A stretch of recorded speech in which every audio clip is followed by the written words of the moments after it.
சிவபுராணம் எம்பெருமானின் விகாரமான தோற்றத்திற்கான காரணம். மெய்யை உணர்ந்த சித்த ஞானிகளே காணக்கூடியவை மற்றும் காண இயலாத அனைத்திலும் நிறைந்திருப்பவர் சிவனே என மெய்யறிவை கொள்கின்றார்கள். மானிடர்களாக பிறந்த அனைவரும் விதவிதமான ஆடைகள் மற்றும் ஒப்பனைகள் யாவும் செய்து கொண்டு பலவிதமான தோற்றங்களை பெற்றாலும் அதை உடுத்தியவன் என்பவன் அப்படியே தான் இருக்கின்றான். அதைப்போல்தான் சிவ உருவமானது மற்ற உருவங்களில் கலந்து இருக்கும்போது அதை புதிய தோற்றமாக காட்சியளித்தாலும் அதனை உணரும்போது அதில் நிறைந்திருப்பவர் சிவமயமே ஆகும். தான் எனது போன்ற அகங்காரம் இருக்கும் பட்சத்தில் அவனால் என்றும் சிவனை அறிய இயலாது. எப்போது அவன் கொண்ட அகங்காரம் அவனை விட்டு விலகிய நொடியில் அவனும் சிவனே என உணர்கின்றான்.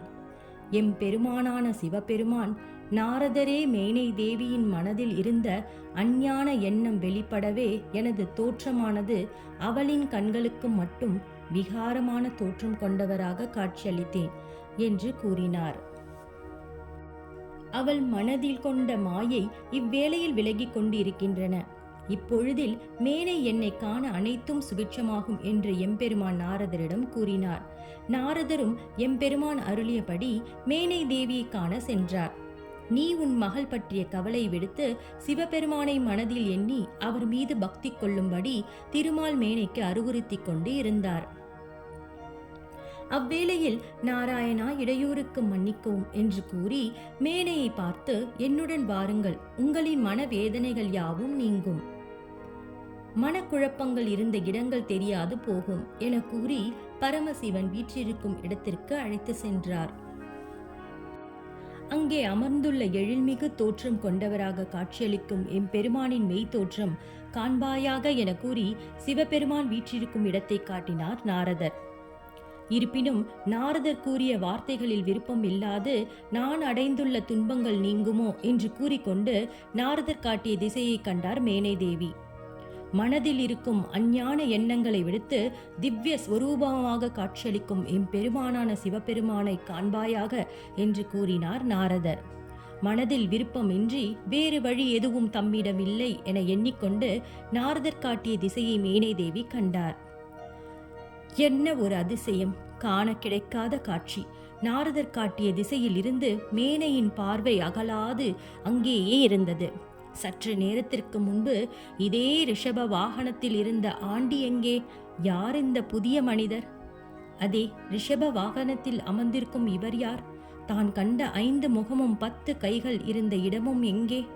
காண்போரை வசியம் செய்யும் எழில்மிகு திருமுகமும் அழகான கரங்களும் கொண்ட இந்த இளைஞன் யார்? எங்கே ஆண்டி அணிந்து வந்த அணிகலன்களான சர்பங்கள்? அவை இருந்த இடங்களில் அழகாக அணிகலன்களா? 1000 சூரியன் கொண்ட ஒளியும் கம்பீரமான தோற்றமும் அழகான பார்வையும் இனிமையான சிரிப்பும் விலை மதிப்பில்லாத உன்னதமான கிரீடங்களும் உடைகளையும் அணிந்து காட்சியளிப்பவரை நன்கு கவனித்தார் மேனை தேவி. குழம்பி இருந்த மேனை தேவி இதுவரை யார் யார் எல்லாம் மிகுந்த அழகு உடையவர்கள் என எண்ணியிருந்தானோ அவர்களை விடவும் இன்னொருவர் இருக்கக்கூடும் என இருந்தால் அவரே சிவபெருமான் ஆவார். தன்னையும் அறியாது அவளது கைகள் எம்பெருமானை சிவபெருமானை வணங்கியது. 1000 சூரியனிடம் இருக்கும் ஒளிக்கதிர்கள் யாவும் சங்கமித்து மிகவும் அழகாக காண்போரின் மனதில் இருக்கும் இருளை போக்கும் பிரகாசமான பொழிவு கொண்ட இவரே சிவபெருமான் ஆவார். தேவர்கள் முனிவர்கள் உரைத்தபடியான தோற்றத்தை கொண்டவரும் இவரே. இந்த பிரபஞ்சத்தையே தன்னுள் கொண்ட சிவபெருமானை மணமுடிக்க என் மகள் பார்வதி எவ்வளவு பெரிய புண்ணியவதி என எண்ணினார் மேனை தேவி. அவருடைய ஒவ்வொரு அங்கங்களையும் லட்சணங்களையும் கண்டு தன் மனதில் கொண்ட ஐயங்கள் யாவும் நீங்கி மிகுந்த மகிழ்ச்சி கொண்டார்.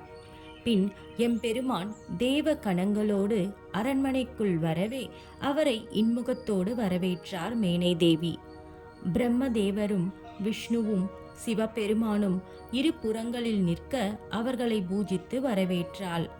பின்பு இமவான் மன்னன் நாங்கள் தன்யர்கள் ஆனோம் என்று கூறி தன் மகளை மணக்க வருகை தந்துள்ள எம்பெருமானின் திருவடிகளை தீர்த்த நீரை கொண்டு அலம்பினார். அவரின் திருவடிகளில் இருந்து வழிந்தோடிய நீரை கையில் எடுத்து அங்கிருந்த அனைவரின் தலையிலும் அந்நீரை தெளித்தார். அங்கு கூடியிருந்த மக்கள் பார்வதி தேவி செய்த கடும் தவத்தினால் தன் விருப்பம் போல் தன்னுடைய மனதிற்கு பிடித்த மணமகனையும் மணந்து வாழ்க்கையில் மகிழ்ச்சியாக வாழ்ந்து எல்லாம் வல்ல இன்பங்களையும் அடையப் போகிறாள் என்று தங்களுக்குள் பேசிக்கொண்டிருந்ததை கேட்டு மிகவும் மகிழ்ந்தாள் மேனை தேவி.